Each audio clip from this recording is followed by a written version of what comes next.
எப்போ ஆண்டவர் நம்ம கூட இல்லைன்னு நினைக்கிறோமோ அப்பெல்லாம் பயப்பட ஆரம்பிச்சிருவோம்.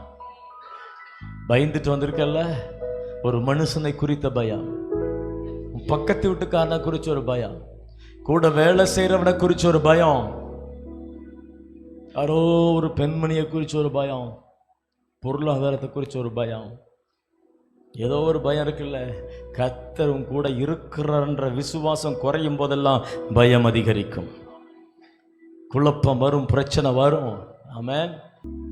ஆண்டவர் இன்னைக்கு உயிரோடு தானே உங்களை முன்னாடி வச்சிருக்கிறாரு. ஆமென். என்னை பார்த்தா கொரோனா வந்த மாதிரியா இருக்குது,